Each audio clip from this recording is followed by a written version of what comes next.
Welcome, everyone, to another edition of Deconversion Stories.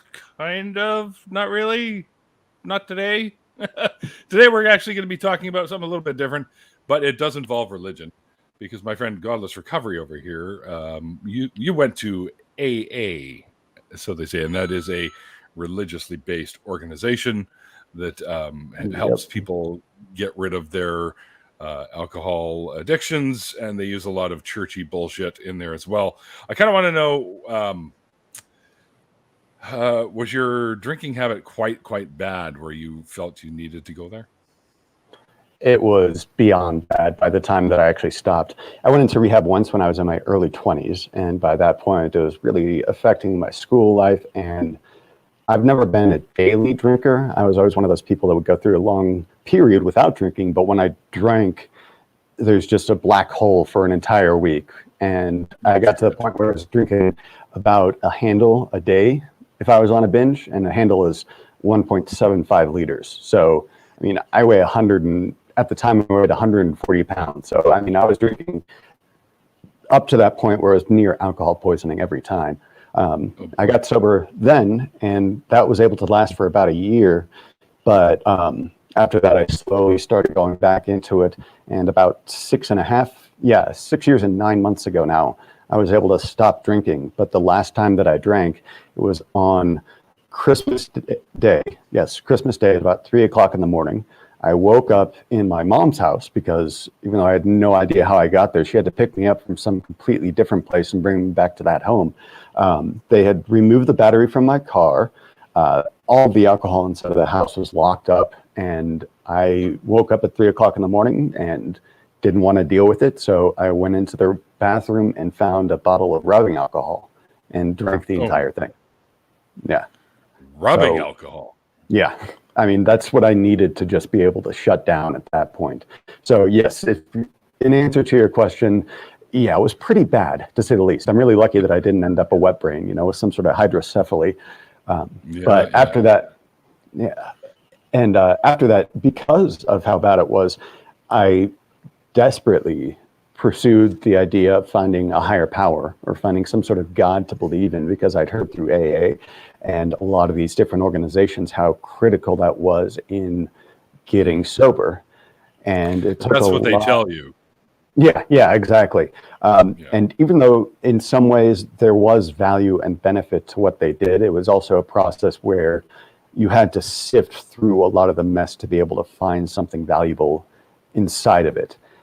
And the problem with alcohol in general, nowadays with opiate addictions and some other addictions, there are medical alternatives where you can deal with that physiological craving without having to go through the same sort of process that you'd have to do with alcohol. Like you can go on Suboxone or methadone, and you deal with that physical craving part. And as long as you stay on that medication and are consistent with it, then it actually works.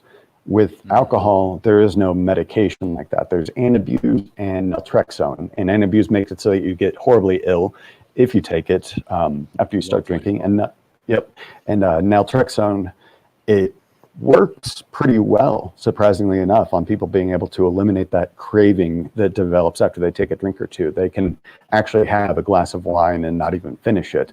Problem is that insurance doesn't cover it pretty much anywhere. So if you're using that, it tends to be around $1,500 a week to be able to go on that deal. Yeah, so it's just not possible for most people.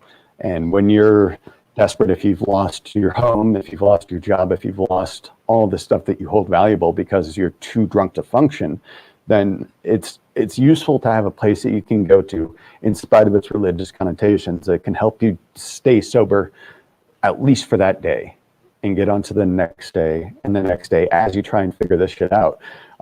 Because even though there are elements of the program that have these problems, these what I would call religious problems, especially early on in your addiction, just going to a place where you can stay sober is the top priority, So it's a place that it might not be where you want to be, but there is value to be found in there. And because of that, and having to explore it so much, I have found a lot of the religious dogma you find tends to vary depending on where you're at. There are some places where it feels like you're going to church. There's other places where they hardly talk about God at all. There are actually some, depending on what city you're in and the size of it, there are Buddhist Alcoholic Anonymous groups that you can go to where really? God is absolutely not a factor at all. Yeah, I'll get into that. Actually, there's a whole subset of Alcoholics Anonymous where they took God. Where they took God out of the equation. I'll find the link to it, but there's one that's the Buddhist 12 steps, which is something that it's the same 12 steps, but they've taken God entirely out of the equation and still made it actually worthwhile and meaningful. So there are a lot of options out there in terms of finding a group that works for you, but it can also be an incredibly toxic place that makes you feel terrible about yourself and kind of guilt and goads you into trying to recover. So it's a whole mixed bag. And as a whole, there are some fundamental problems with the organization, particularly their big book and how sacred that they hold that, just like a Bible. But there's still a lot in there to be able to find valuable, kind of like Christianity itself, where there are certain groups that I don't believe at all, but there are certain churches that I wouldn't mind going to because they're not pushing the kind of dogma that I associate with the problems in religion. Unfortunately, my brother and sister-in-law are evangelical Christians who go to an extreme mega church. The last 5 times I've been to church, actually the very last time that I went to church, I heard a lecture by Lee Strobel, the guy that did The Case for Christ. Yeah, I know who Lee is. Yep, got to hear a whole lecture by him. It was something. But they're good people, and I like to support them, and I love my family, so I'll go to those from time to time. But man, it can be painful. But then again, there are also some. Yeah, but there's also some churches and religious organizations that I really don't have a problem with, as long as they're not trying to push a fundamentalist ideology onto others and the general world around them. But that tends to be few and far between. And just like that with AA, there are some that are extremely dogmatic, and it's honestly religious dogma. They just don't call it religious dogma. And it's that same situation where most of the meetings can be that kind of a clique or kind of a religious group. But there are some out there that you can find greater value in.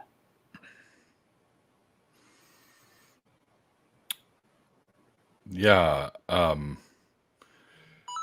Have you gone to, let's say, some different versions of AA? Like you were saying that there are some that are more religious than others. Have you tried all the different flavors, I guess we might say? Or I'm not sure if I've tried all the different flavors. The first time that I went to rehab, I was in a place where it was pretty much all the 12 steps all the time. Very Christian, very religiously oriented. At that time, throughout my experience of not being religious, as it were, Christianity has always been a religion that I've found to be the most distasteful. It's the one that I have the most antipathy towards. It's the one that I'm really passionate about because of their role in the United States. So that part didn't work for me. But at the same time, I was desperate at that point to get sober. So I looked into all sorts of stuff, everything from mere Christianity to the Bhagavad Gita to Hinduism to oh God, I just lost it. Sorry, but I looked all over the place to try and find what they call a higher power, some sort of being to believe in. The Tao of Physics and Eckhart Tolle, that kind of new age woo type of stuff. Deepak Chopra. Read a lot of that stuff, trying to find something that would be valuable to me in that context. But as I'm sure you've heard 1,000 times before, if you don't believe, you don't believe. You can't force yourself to believe after you've stopped. No. So beliefs aren't really a choice. You're either convinced of something or you're not. Exactly. And that was the thing, is that it felt like I had to find something like that or I would not be able to get sober. And it can be a horrible, horrible thing. I've known people who ended up taking their own lives, either directly or indirectly, because they felt like this was their fault. It was something that they could never gain control over, and it was going to kill them. and that they deserve that, essentially. One of the guys that I went to rehab with the second time, he was found dead in his home. God, this would have been about 4 years ago, and he had drank himself to death. And as far as I know, he was talking to some of the other people that were in the program with me, and it seemed like as soon as he started drinking again, it was enough to make him feel like he was a complete failure, and he just spiraled from there. And that's the thing with Alcoholics Anonymous, is it tends to focus a lot on how many days you have sober, and looks at every single time that you drink after that as some sort of a critical failing. And it tends to be a spiritual failing in their eyes. So it's really this kind of toxic spiral where like you are looking to find something that you know you can't find, and yet you feel like if you don't find this, then you are going to die. So it was a difficult time in my life just to keep going and to keep trying to stay sober. And as I said, I started spiraling back into it, and then the rubbing alcohol incident happened. After that, I gave up the job that I had in my field. I just kind of started moving away from everything in my past life and trying to find something completely different. And it started to get better. And the thing is that was what changed, is I started dealing with my life around me, and also a lot of the abuse that I had to deal with, a lot of the PTSD and factors like that in my life that really in rehab you don't get any help with. They deal with the symptom, which is the drinking. They don't deal with the source of the problem. And because of that, and because I was so unwilling to address these issues of abuse in my past, it just wasn't something that I had any interest in talking about or dealing with, anything like that. The only reason why I told it to my family is, again, because I knew that it was a big part of why I drank as much as I did. But if I had lived my entire life without having to tell them, I would have rather had that. And this is stuff that they don't deal with in Alcoholics Anonymous or in the 12-step program. So the second time that I went in to get sober, it was at a place that was actually a hospital, and it was on the hospital campus, and it still had some of the 12-step elements to it, but it was much more of a medical approach as opposed to trying to do the entire spiritual approach. They would have meetings there, but that was where I first learned about the Buddhist 12 steps. And it was there that I started learning about other groups and other organizations that were trying to do the same thing that the AA and NA programs were, but not having the God element inside of there. I'll look for this, but there's a group called Life Ring that is fairly small. They tend to do their meetings online, which is more common now with Zoom and stuff like that because of public gatherings. So that's not too uncommon. But it is an AA program where they talk about it without the God inside of it. And they're their whole separate organization. They don't rely on the big book.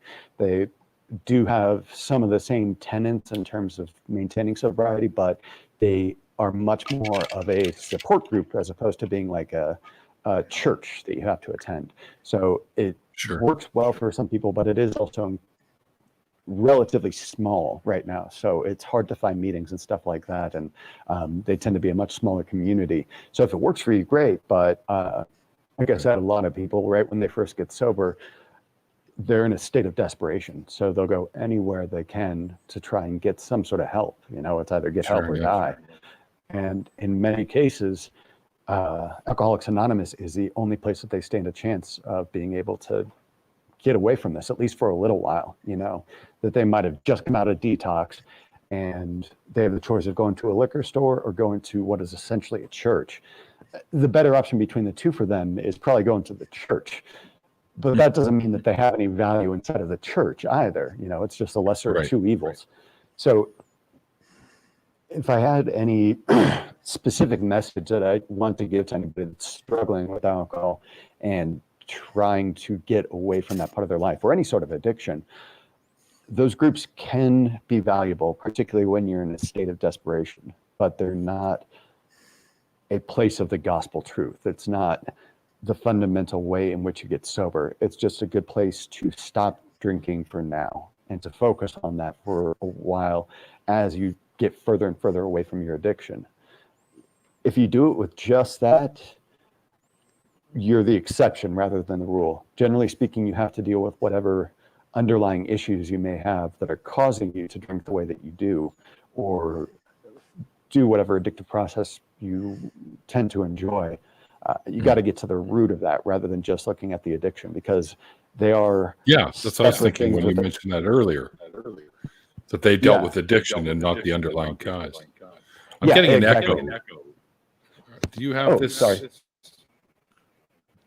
like playing somewhere in the background? I don't think so. No, let me make sure.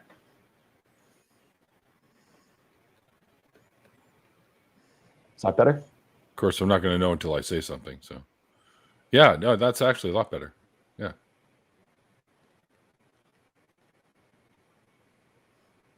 Sorry. Can you still hear me though? There we go. Now I can hear you. Is the echo? Okay. Okay. It's cool. Well, it's better, but it's still there. I'm not sure why I think that it's is. probably the microphone that I'm using. Is it coming out of your speakers too? Because no, I just muted that. I have everything running through my headphones right now, so okay, all right, that should be okay. Okay. Yeah, I'm not hearing anything now. Okay, perfect. Yep, we're good. Sorry about that. No problem. Yeah, what was that last thing you were saying? Because I couldn't hear you. We're saying that you went to that one place that was dealing with just the addiction and not the underlying causes or anything like that. Exactly. And they dealt with it in a very non-medical way. I did get on some medications, got to talk to a psychiatrist a few times, but when I got there, I kind of knew that I had to deal with these underlying issues right from the outset. So I confided in the medical professionals there to try and get some sort of help. But again, they dealt with it as an AA program, much more than a medical or psychiatric program. So it didn't even touch on that. And it did get me to stop drinking and finding certain coping methods and certain routines to keep me away from that. But it doesn't take too long before you go back into those habits, because if you haven't dealt with the thing that drove you to that in the first place, you're going to fall back into that problem. And it was something that I was so unwilling to go in to get help for that after I stopped at that first program, I just tried to not deal with it at all. Didn't start visiting any professional therapy or any stuff like that to be able to deal with my PTSD. So even though I was able to stop drinking for about a year there, and for years after that, I'd get 6 months of sobriety and then fail, and then 4 months of sobriety and then fall off. But during that entire time, I pretty much refused to go in for any type of real help. It wasn't until after I went through that second program and started talking to them about the underlying issues that they pointed me in better directions on how to deal with it specifically. Namely, I started doing something called EMDR and eye movement. What's that? EMDR, it's eye movement something and association. Sorry, I'll look it up, but it's everybody calls it. You're going to say something cool like they gave you eye lasers or something like Superman. Well, they flash. You could say they flash lasers into your eye. That can be a way of putting it. Because it's a flashing rotation, eye movement desensitization, and like a therapy. Yeah, eye movement desensitization and reprocessing is what it's called. And basically, it seems like a trick, but basically, you have your brain. They do things like either flashing lights or vibrations in your hands to make your brain focus on one side versus the other, and they do that continuously while you talk about your experiences, and it's supposed to make it so that they rewire someplace else in your brain, so that the typical consequences of PTSD, like flashbacks and triggers, they might not go away completely, but your brain's not having that experience the same way that it did before. So it might not work for everybody, but it really helped me a tremendous amount. So it's something that if you have PTSD is definitely well worth looking into. And I would say that combined with getting on the right medications is why I'm sober today. And none of that came through the 12-step program. It helped me stop drinking and start getting the desire to get sober and stay sober. But it it's a support group. And if you use it as a support group, it can be valuable on that level, particularly if you're really stressed or about to relapse, really want to drink. It can be a good place to go to keep yourself from drinking for that day. But again, if you are in that position, you want to use it as a stepping stool to get to something more valuable for yourself. Yeah, exactly. Because if you don't, then it might keep you sober for a while. But if you're not getting to those other core issues, it's not going to resolve itself. You know, there are very few people that go into the doors of AA and stay there. You know, there are the lifers that have been going to it for 20 years that it works for them. But if you go for a year, you can see how many people just cycle in and out and in and out. Even if you believe that it can be a good program, it's one of those things that you can see the statistics for yourself. You know, there's this core group of, depending on the meeting, you know, 5 to 20 people that are there continuously, and then everybody else is just kind of a drifter that comes in and out. And probably court ordered, possibly some of them. Yeah, a lot of them it's court ordered. A lot of times it's people that are just desperate. A lot of times it's where homeless people will go to get a couple cups of coffee and just be able to stay someplace warm, honestly. So yeah, it's a lot of that. And like I said, there are some really good ones that do a lot of charity work and can be valuable, but at the same time, that's the exception, not the rule. Right. But it's not a place that I'd say half the people that are there want to be there. You know, I would say that maybe half the people there actually do. And those tend to be the people that are there every day or every week. And the rest of the people are there because they were either forced to by the courts or basically compelled to from something else, you know, either their family pressuring them or their own desperation kind of compelled them into there. Nobody goes in there because they're having a great day and have a good life. At least not at first. Right. Yeah. Right. Of course. Or, I mean, somebody that might go in there that does have that might be in there for reporting reasons or something. Yeah, exactly. There's a lot of times studying the groups. Oh, yeah. They do have closed meetings, which are places where supposedly you can only go in there if you're an alcoholic. No friends, no family members, anything like that. You have to be an alcoholic to be there. That doesn't really work. It's an honor system. So if you want to go to a meeting, then you can go to a meeting and just tell them you're an alcoholic. But yeah, let me find that really quick. Like I mentioned, the EMDR is a very useful thing for PTSD. But additionally, like I said, there's the Buddhist 12 steps, which can be a really useful alternative to the traditional AA program. And is there a place I can post a link?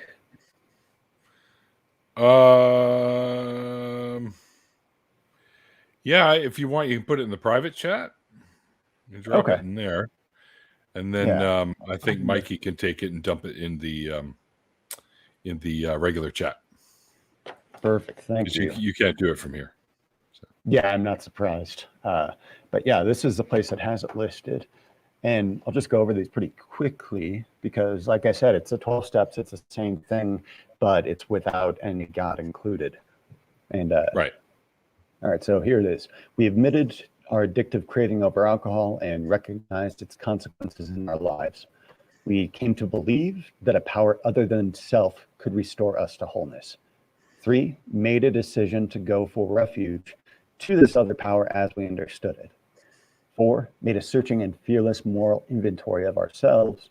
5, admitted to ourselves and another human being the exact moral nature of our past. 6, became entirely ready to work at transforming ourselves. 7, with the assistance of others and our own firm resolve, we transformed unskillful aspects of ourselves and cultivated positive ones. 8, made a list of all persons we have harmed. 9, made direct amends to such people where possible, except when to do so would injure them or others. In addition, made a conscientious effort to forgive all those who have harmed us. 10, continued to maintain awareness of our actions and motives, and when we have acted unskillfully, promptly admitted to it. 11, engaged through the practice of meditation to improve our conscious contact with our true selves and thinking that beyond self. Also, used prayer as a means to cultivate positive attitudes and states of mind. 12, having gained spiritual insight as a result of these steps, we practice these principles in all areas of our lives and make this message available to others in need of recovery.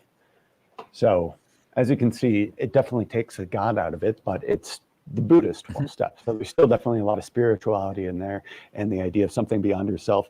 So it's something that I found incredibly valuable when I learned about it. But at the same time, I'm an atheist. I'm not a Buddhist. So even though Buddhists don't necessarily have to be theists, I'm not a Buddhist either. They're not really. Any religion. So, but in spite of that, it's still something that I found to be very valuable because it's about self-reflection and the desire to let go of these through acts of meditation and processing, which is what I ended up needing to do. Contemplate my shit, deal with it, and clean out my head, so to speak. And I've got now 6.5 years sober because of it. So. Yeah. Well, I work with a guy who calls himself, he calls himself a Buddhist, but he says he's an atheist Buddhist, basically, is what he is. Because he very much enjoys the not spiritual, because how the fuck do you even define that word? Everyone's got their own definition. Fair enough. He likes the meditation part. It helps him calm down because he's got quite a angry personality a lot of the times. So I feel you there. I can empathize. Yeah. So, but yeah, he calls himself a Buddhist. That sounds about right. Because there's no need for a God inside of Buddhism, and whether or not you believe in it, there are tremendous values in being able to do something like meditation, letting go of yourself and being able to shut your brain down for an amount of time. Helps anybody, whether it's anger issues or other issues. It tends to be useful. And that's one place that I have to give credit where credit's due. They do express a lot of that in some AA meetings where they really try and focus on what they call the spiritual aspect, which is stuff like meditation or ritualism. Yeah, meditation isn't spiritual, though. yeah, exactly. It's one of those things where basically it's whatever's inside of your head is what you're praying to or what you're believing in and what you're meditating on. You don't have anything to call it, so you call it spirituality. And it's just talking about the same thing that you deal with. I call it brain chemistry, but that's just me. It always comes down to brain chemistry. That's very true. That's what it is. It's your brain doing all that stuff. So for me, it's not spirituality, it's brain chemistry. Yeah. And that's the thing where, again, stuff like meditation, yoga, things like that can help because you're rewiring your brain.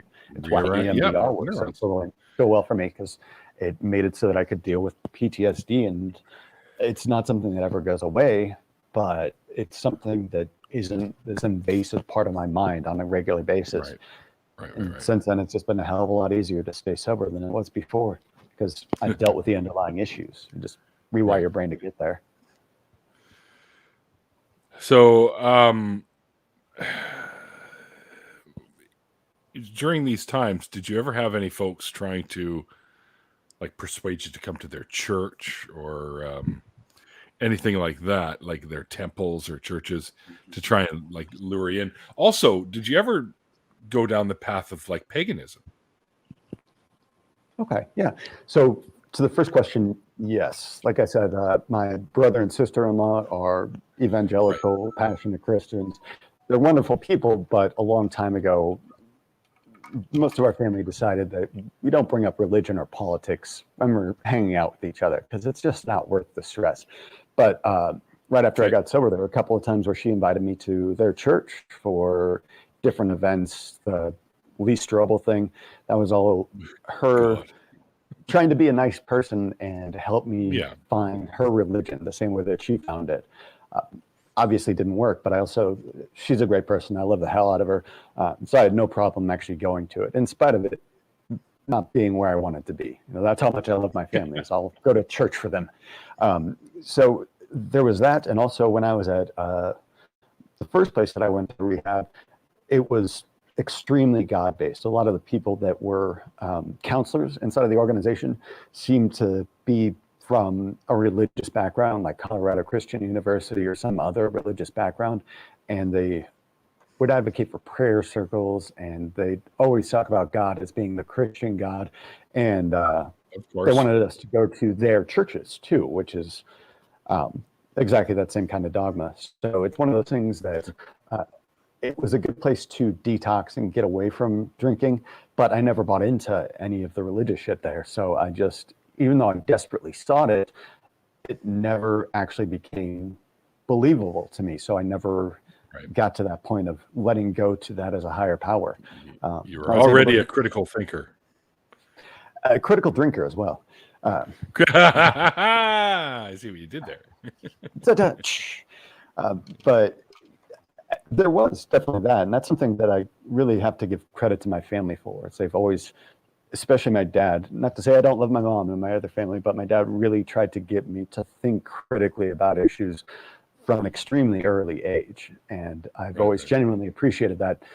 Ironically enough, the main reason why I never got indoctrinated with religion was my parents both grew up Irish Catholic, and my dad got persuaded out of going to a private Catholic school after the 12th grade because they knew his parents were extremely poor, and they just said, he's not buying any of our religious stuff. He's smart enough. He'll be fine in a public school. So go ahead and take him out. And, he was happy to do it, and he was extremely successful, but I'm not sure if he would call himself an atheist, but he's certainly an apatheist, to the point where he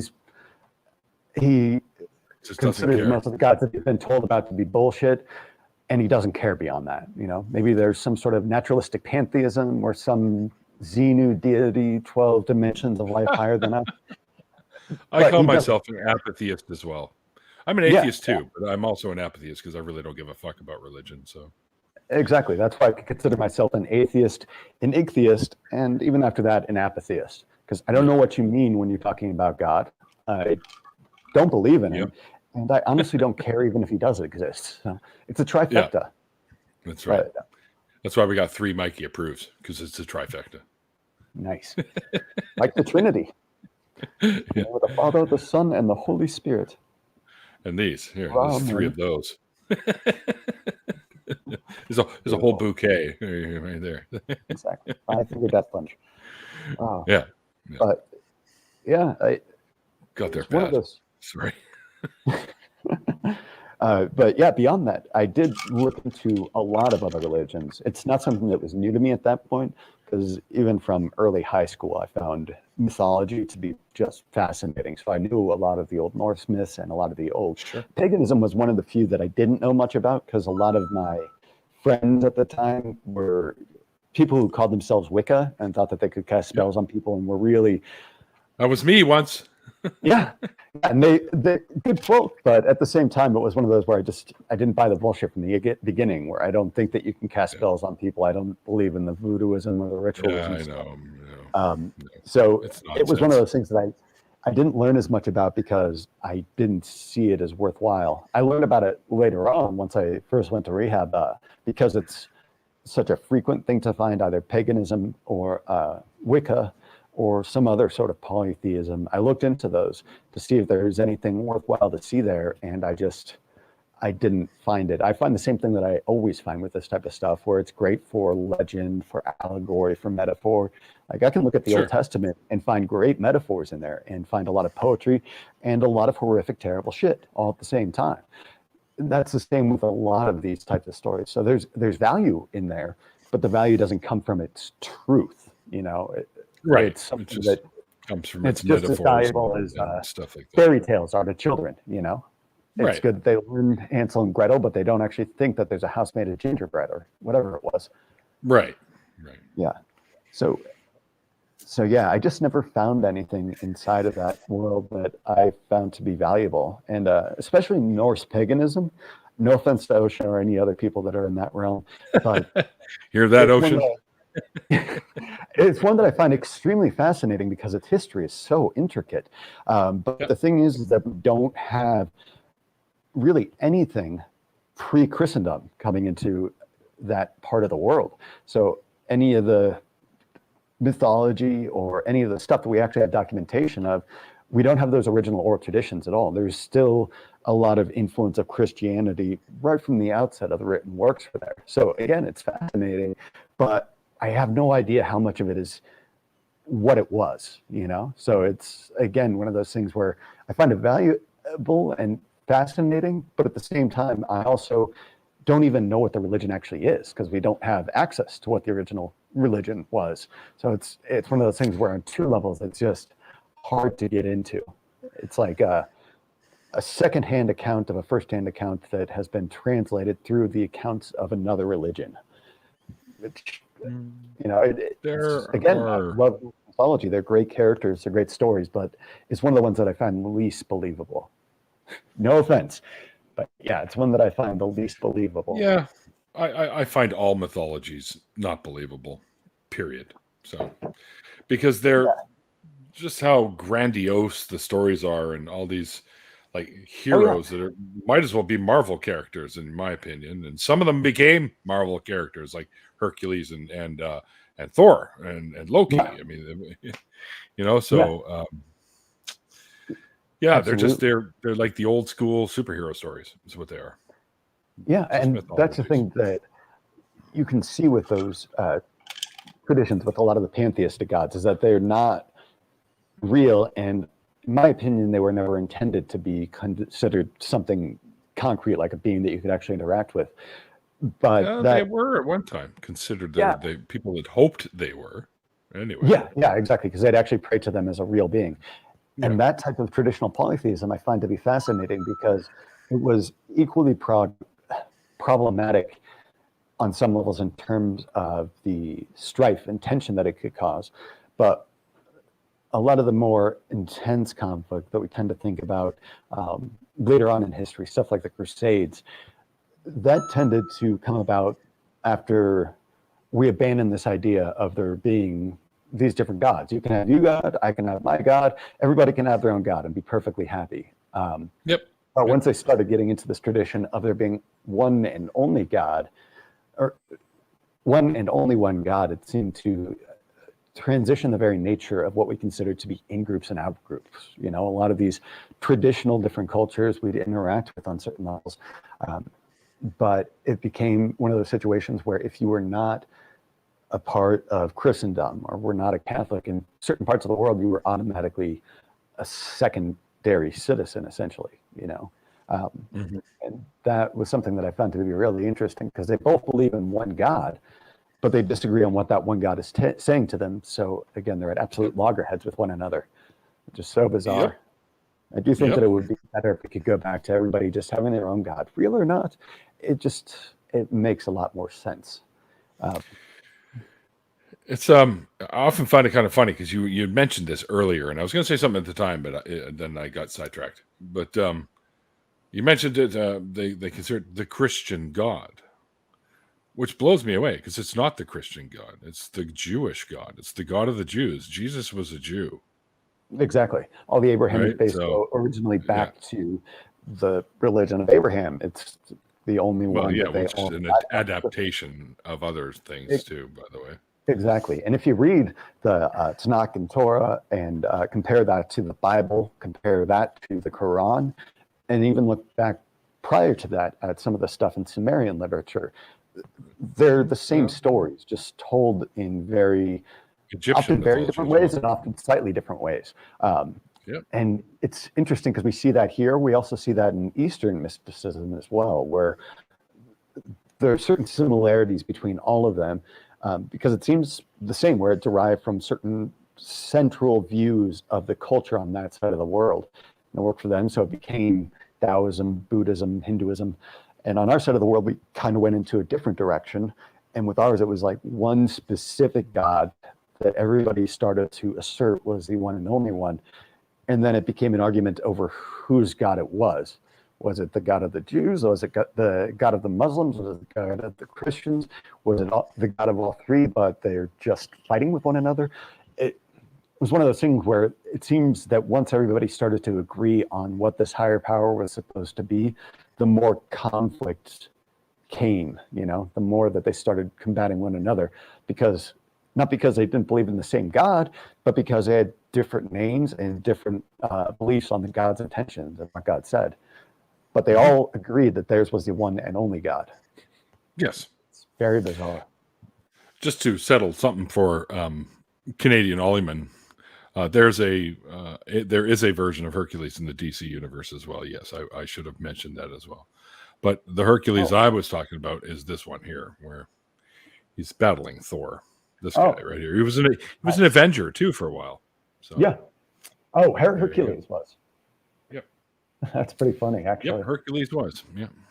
And it's the same principle with a lot of that stuff. The characters are kind of archetypes for certain personality traits and certain tendencies, just like all the gods of polytheism were in the past. You know, it's like they're a character of something, not a character of someone.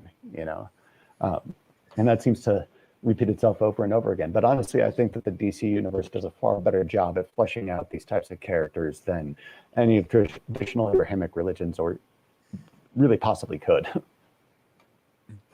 DC's really good at I like both for specific aspects.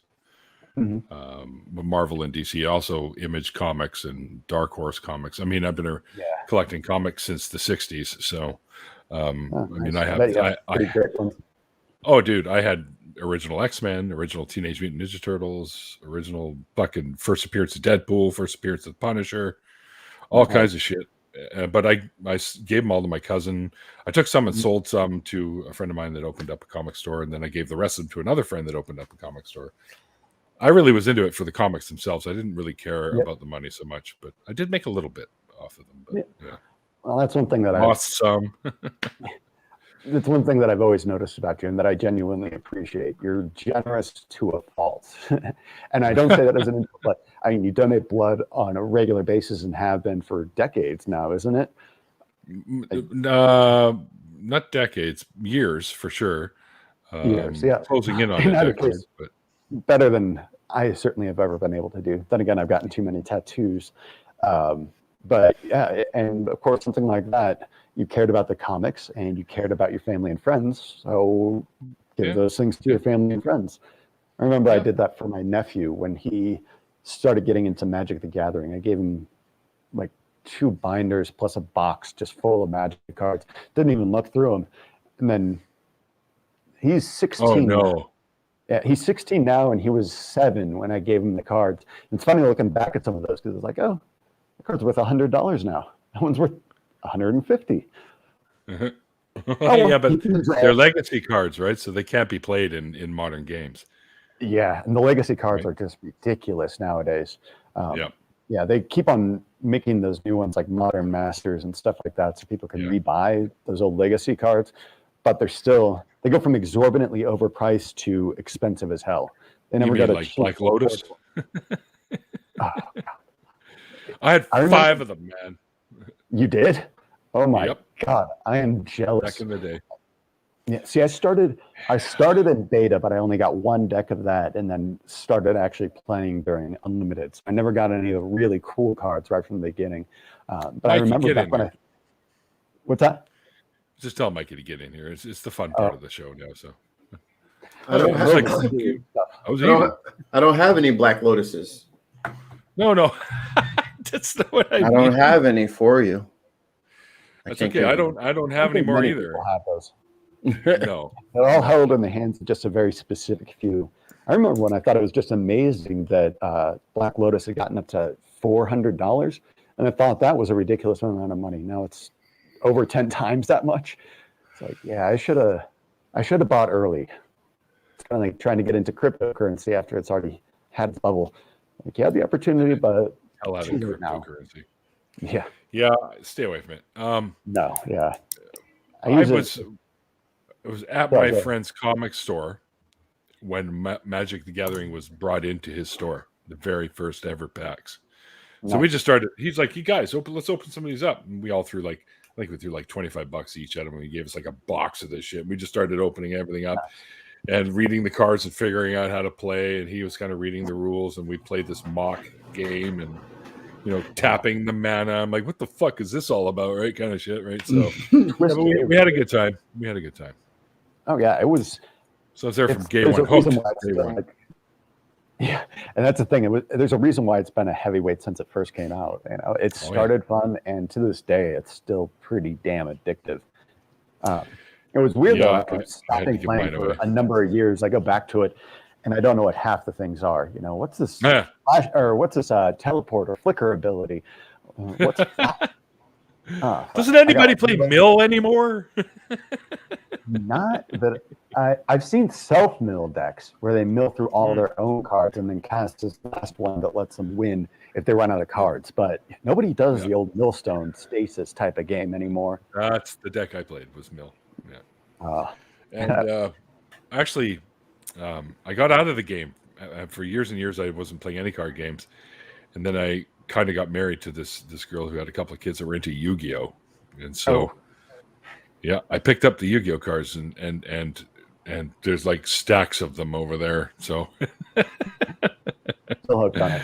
Yeah. My nephew was the one that got me back into playing Magic. He also tried to get me back into Pokemon, but it just wasn't my generation. Not for me. I'll play Pokemon I Go. probably should have because I probably should have because some of those cards are ridiculously expensive too. I know they're cheap editions because I didn't like the game at all. No, I didn't. I liked the Yu-Gi-Oh better. It was a lot more faster. It was more hit points, I guess you could say. Like they deal with thousands of points rather than just small numbers, right? So just seemed cooler. It was like you're doing more damage. Yeah, and it's fun. It's one that's much more enjoyable as a card game, whereas like Pokemon and stuff like that works good for an anime and for a video game, but for a card game, it just doesn't quite fit as well. Some of my friends at Yu-Gi-Oh would play Pokemon as well. Oh yeah. There's a lot of crossover between them. It was just personal preference to that. That's because I played Yu-Gi-Oh and I enjoyed it, but never got into it. Pokemon I played and had cards, but never enjoyed. Pretty much Magic was the only one that I got truly hooked on. I just wish I'd kept some of the cards. Me too, man. Me too. Yeah. Knowing now what Black Lotuses became worth, it's like fuck. Oh, yeah. See, I was well out of it when Planeswalkers finally hit, right? So nice. Yeah. So I was already out of the game. Hey, audience, I think they're trying to communicate with us. They're speaking some sort of weird language. Just because you don't play Magic together. Yeah, I think I was play D&D, don't you? Yeah. But that makes sense. It doesn't make sense at all. So does Magic, if you know how to play. Yeah, but I mean, there was a reason why I was considered the nerd in middle school and high school because nobody understood what the hell we were doing. Is that baseball cards or some shit? Yes. Yes. Baseball cards. Yes. That's Hank Aaron. This is his rookie card. Yes. Yeah. This is the rookie card from Babe Ruth. Yes. Lou Gehrig. Oh, man. The Babe? Great Some girl named Babe. So since you didn't have like a for sure like I'm gonna grab some more water. I'll be right back. Yep. Any like hardcore religion that you were like a part of, and this is something I find myself like still doing. Do you have any like lingering superstitions? Like if I'm walking with like me and my fiance are walking somewhere and she splits the pole, you know, like she goes on one side, I will go back around and make sure that we stay. I was like, I don't know. It's like, no, you don't split the pole. You just don't. It's bad luck to split the pole. I don't know what he is cracking up at me. Like, it's just, I know it's stupid, but do you have anything like that where it's like a superstition thing? Great. I gotta admit, I do have some superstitions, mostly around anytime I go gambling. That's when I become superstitious. Not because I really believe in it, but I've had this routine with certain stuff that I do. I've won big, so you just end up keeping on doing it. Like a lighter that I take up with me every time I go because I won $8,000 the first time that I had it. Fuck! I just spilled the salt. Yeah. Beautiful. Great tradition. No. So I have like a lucky ladder that I take up every time because I won $8,000 the first time I had it. And I'll keep a souvenir from this and I'll take it up every time I go. Souvenir. Yeah, exactly. So I've had a few of those. Come on, little buddy. Need another $8,000. Little draw. That'd be 3 sevens. 3 sevens. But, I mean, I got to admit that I do that stuff. I don't think it actually works because I've won right around $50,000 off of scratch tickets and the casino. Damn. And maybe twice out of those times that I actually have my lucky charm on me. The other times, nope, not at all. And anytime I am scratching tickets, I tend to look for a coin that feels lucky, and I'll just pick that. It'll be the one that looks the ugliest or has the most chips or dings or mold on Right. it. It's like, That's my the lucky one. coin. Yeah. And I got to admit, I've won $40,000 on scratch tickets. So I don't think it actually works, but I'm going to pretend it does because I'm superstitious that way. Not with most stuff in general life, but with getting insane. Everybody has some. Yeah, exactly. You got to give it a chance. Yeah, well, I Neil, don't really have any, but yeah, I know you got some lucky socks or some bullshit, Neil. I know you got something. I don't have anything like that. No, the closest you could say I get to being superstitious, even though I don't really consider it superstitious, is when I watch the hockey games. I wear the hockey jersey. Oh, that's superstitious. Not because I think it's going to help them win, but because they're my team. That's the only reason. So but I have friends that literally believe that if I don't show up with my hockey jersey on, which I've done because I'm not superstitious, they go, "Oh fuck, there we go. Now we're gonna lose." Neil didn't bring his jersey. It's like, settle the fuck down. And then we win like 5-1 or something. I'm like, now shut up and don't ever say that to me again. I told you. Yeah, and that's the thing. It's we always consider the hits and ignore the misses because exactly if you have something significant happen next to something else, that other thing becomes important to you. And then I bet with you as well that the splitting the rail that you have to go back around. I'm guessing that's a superstition that goes back in your family, doesn't it? It was from like my friends growing up because like when you'd be walking in a group and then like a parking meter or like a light pole come and then like one person or will be like trailing and then they try to go around. It's like no. We have to stay as a group, man. Never split up. Never split up. Yeah, and I don't know why, but it was always a thing, and when I still do it today. Isn't there a get out free card? Like if you say bread and butter, probably, or like put your elbow to your butt or something. I don't know. There's always some weird kind of like algorithm to unlock the bad luck or something to disengage the butt. Up, down, down. That's one that I'd not heard of before you mentioned it. That's why I found it to be so funny. But yeah, I do always find that to be interesting that these types of traditions or routines or superstitions tend to have some sort of tradition with the people that have them. You know, you wouldn't find a person in West India that has that same tradition about splitting the rail, and you wouldn't find somebody in Norway that has the same tradition. It's like these little pockets of weird behaviors that are they're universal and universally distinct, which I always just find to be so interesting because it gives me the sense that even if society stops believing as a whole, where a majority of people are non-believers anymore, I wonder what will replace that, because I don't think that we can get rid of that superstitious spiritual part of our psyche. You know, I don't think that if that comes, I think it's something that we'll have to essentially grow ourselves out of, you know, generation by generation. Yeah. It's not something that I think you can convince people away from. I think we'll evolve out of it. Yeah, exactly. We've got to evolve out of it. And even if we do, I wonder if it's something that'll go away entirely or if it's something kind of innate in us. So we'll go away from one superstition and go to whatever. It's innate. Humans and our relatives, other hominids, have been doing these types of things for forever. Yeah. Like there's evidence of it. So burial, all this stuff with the idea of, well, we don't know exactly what their idea was, but concepts of the afterlife or things that dead people would still find important. Basic fear of death. That's all that is. Yeah. And that's the thing is that that's what it boils down to. That's what I've always wondered is if it was a byproduct of being a hominid or if it was something that was actually necessary in terms of hominid evolution. It would be where we are today. They say it was. They're saying it is. Yeah, and that's what I find fascinating. It's kind of weird to think that, like you're saying, that we have to evolve out of it. It's something that one could argue it's part of our survival mechanism. Yeah, that it's a great mechanism for us, for social cohesion. And the bigger that we can make a society, the bigger your tribe is, the more successful it can be. But like you're saying, it's something that's innate, which I just find interesting because if we do go away from believing in a God, what will be the new form of tribalism that we focus on? you know. We So I have think modern day heroes Let- that you could worship. Let me tell you right now.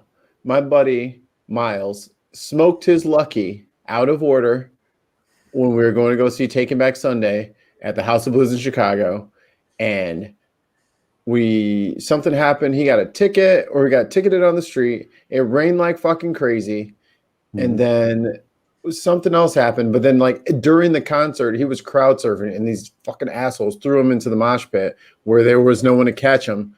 Fucking split his fucking head. He had to get staples, the ambulance, this whole thing. And then all we could say was, "You had to fucking smoke the Lucky, didn't you? You had to do it. You just couldn't not smoke the Lucky. You smoked the Lucky, and look at how shitty our weekend was." Turns everything to shit. That's still something that I do, actually. Most people I know don't do Yeah, the Lucky see? anymore. I still do the Lucky. I don't think it's lucky, but it's just a routine. It's one of those things that you get into the habit of doing it. You got and a Lucky, it's Neil? weird to not No. do it, you know? That's not a Canadian thing. Is it? What? Oh, that's an American thing? I Oh, learned about it when I went to Israel and all the Americans were doing it. So there you go. There you go, Not- GR. Just like me and my friend split in the post, apparently the Lucky is an American thing. I don't even know where that came from. We do have a lot of those weird American traditions. A lot of, like, flag patriotism is something that's an American tradition, has been since the founding of our country. But that's the exception. Most countries don't put any particular value on their flag. Here is a place where they've been fighting for years to make it illegal to degrade or disgrace the flag. And that's just something that it seems like is just an American tradition. Because you go anywhere else in the world, you can burn as many flags as you want.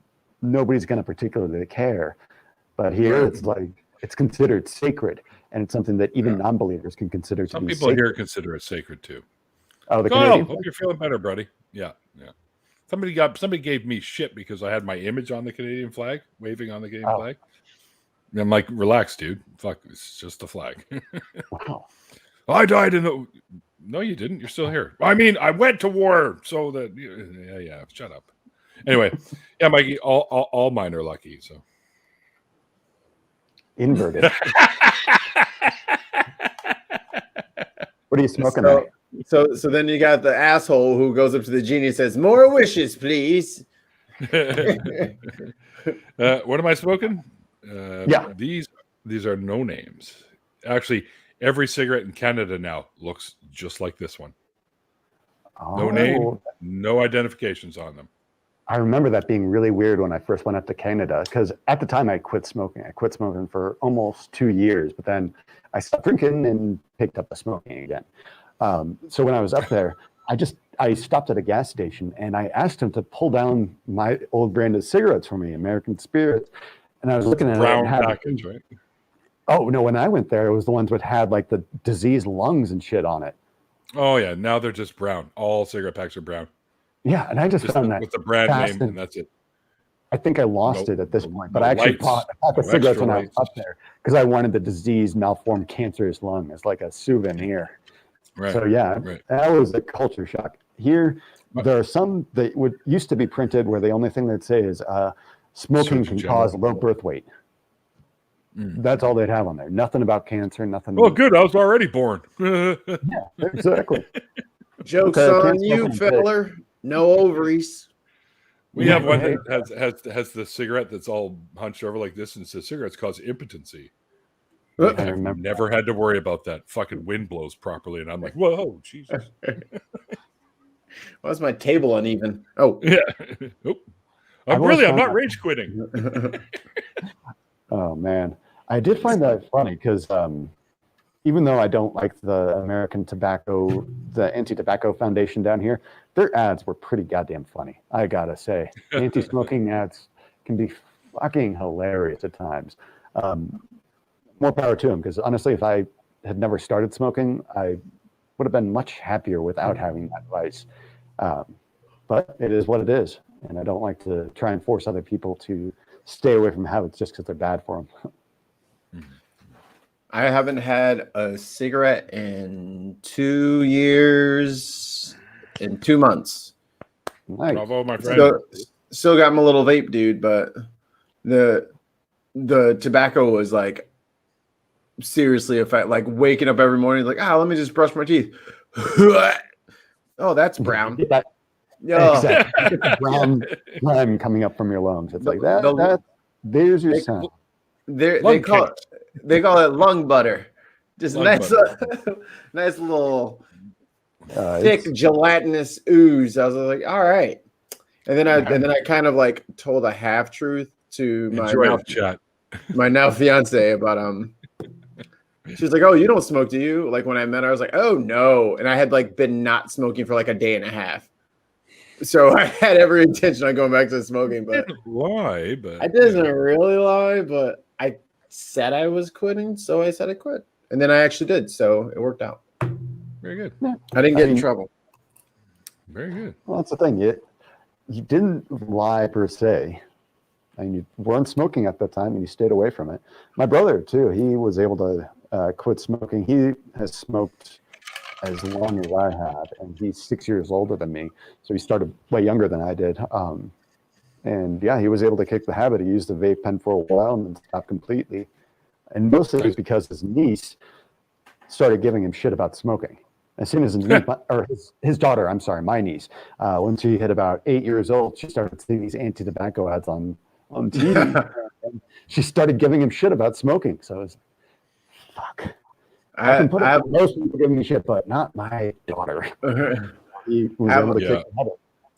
I have one friend. She was especially efficient at guilting all of us smokers whenever we had like a house party or a baby shower or something like that. She'd be like, oh, okay. No, go ahead and go outside. Don't spend time with the people who love you. Oh, go ahead. No, you're good. Just go outside. Oh, really? I can do that? I'll see you in a few minutes. Thanks, guys. Guess what? He's like, I'll still love you. So, wow, we have limited time together, and you're going to spend, 5 minutes away from me? Wow. Yep. After all these years, I was like, fuck you. All right. I'll smoke on my way home. I don't fall for the guilt trip. People that you love are the only ones that can get away with doing shit like that. I grew up with a Jewish mother. I know guilt well. Yeah, you might still do it, but that's the thing. They love you too. So even though they try and guilt you, you'll forgive them for that. And even if you go and smoke, no. they'll Just say, forgive you for that. Come out here. Bring some chairs. We'll sit outside. Fine. That's what most of my family concerned. My mom has been a smoker she's in her 70s now, has been a smoker for a long time. And all her friends, that's what they do. They sit out on the back patio and smoke and shoot the breeze. Even the non-smokers, they're all outside because why the fuck not? You know, it's nice. It's nice. So who cares? Yeah, exactly. So better than sitting inside with that non-circulated air. I mean, the walls are yellow with film all over them. Just like, that's what's in my life too. So before we went live, you were talking about kind of how you do like video and like editing and all that kind of stuff. So what's one like famous project that you wish you could have worked on? That I wish I could have worked on. That anything Star Wars. Tough. The one that I really wish I had worked on that just has a visceral personal connection with me. I was probably too young to be able to work on it, but some good friends of mine out in Chicago, big group of freelance filmmakers and stuff like that, they got to work on The Dark Knight when they shot in Chicago for that opening scene, the bank robbery scene. Yeah. And I was just fucking jealous. It's the one that if I'd been a few years older, I could have just begged him to let me be on there and just work as a production assistant or some shit like that. I'll just get your coffee. I don't care. You don't have to pay me. But yeah, it just didn't happen. That was because what was that? 2008? Yep. Yeah, something like that. So I graduated from high school. I graduated from high school in 2006. And then it was everywhere. The Dark Knight is looking for actors. And I was like, yes, I'm gonna be in Batman. One of my friends is an extra in Batman. I was like, fuck. Yeah. I didn't get it. But it was big stuff like that. It's way harder than you'd think it would be. They'll actually hire as just background people, true actors, just because they're so desperate to get their face in front of the camera. We were everybody was trying to get in there to be an extra in Batman. But and then like you can still drive on like Laura Wacker and see like those like pillars and shit like that. Like in the L? Well, no, the pillars and shit from where they had like that blow up scene and all that shit all that shit is still there. Like I think they shut it down for like, I don't know, like a couple weeks, like just in the middle of the night. So from like 1 till 4, no one else, it was just the crew was there. Gotcha. Yes, Neil. Oh, so I was trying to say all syncopate. Never mind. Anyway, so why don't we take this into an after party, guys? Because it's past the hour now. Oops. It's fine by me. Okay. Look at the time. Yeah, very good. Godless Recovery, thank you for being the guest today, man. It was great having you on. Hey guys, I really appreciate it. Thank you guys. It was great talking to you too. Appreciate it. Yeah. Anytime, man. And you're always welcome to jump in the after parties if you see us going, by the way. But yeah, it was nice to have a little bit of a change of pace, a different story, talking about AA and how the shitty religious influence can be. And yet there are some out there that you can trust other than the ultra religious ones. And I know there are secular ones. We have secular ones here in Canada. So yeah, there are those versions. Yeah. Great. I appreciate it, guys. I'll be back in just a few to join you in the after party. Uno momento. We're not quite done. I want you to stick around till we actually disappear because you get to wave to everybody when we. Okay. But as you can see below, there is a link to the after party in the description box. If you'd like to be a part of the after party, you can let Mikey or myself know via one of the message formats or email if you're not on any of the messaging format type places that we are, which is probably unlikely. But anyway, yeah, thanks to all my awesome patrons. You guys are really you're the meat and potatoes of the show. You guys are delicious. Able to keep on doing this. Yeah, my patrons taste yummy. You guys I'm having a couple of patrons over for dinner. Some fava beans. Nice candy. Yeah, you guys really are awesome, and you are the backbone of the show. So I thank you all for all you do. Don't forget that Randolph and I are starting up our own call-in show really soon called True North Talk. Well, not really soon. We've been saying really soon for over a year now, but yeah, it's coming. We're almost done building the studio. If you want to know more, go over to www.truenorthtalk.ca and check out all the information there. And also have a link to the channel so you can sub and not miss the debut of the show. And don't forget that myself and Mr. Mikey right here has been one of the brand new co-hosts of the revamped and relaunched Nonprofits, which is an ACA product that airs between Talk Heathen and the Atheist Experience at 3 p.m. on Sundays. And it looks like we're probably going to keep doing them. So Andy and myself, and I'm still not sure, really.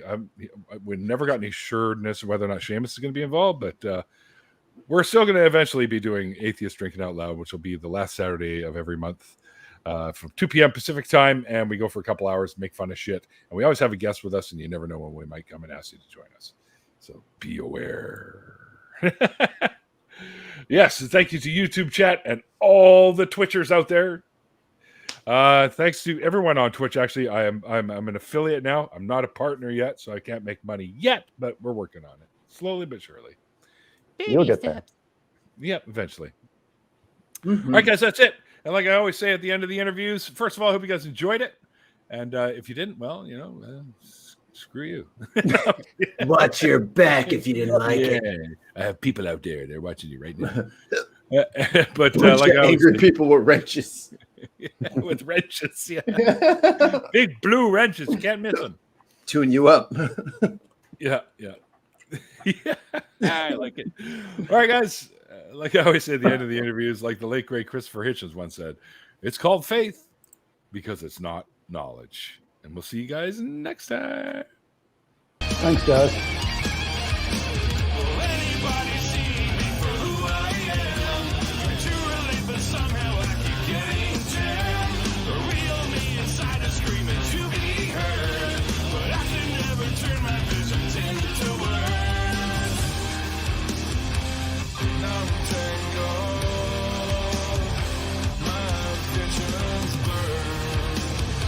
What's untangled?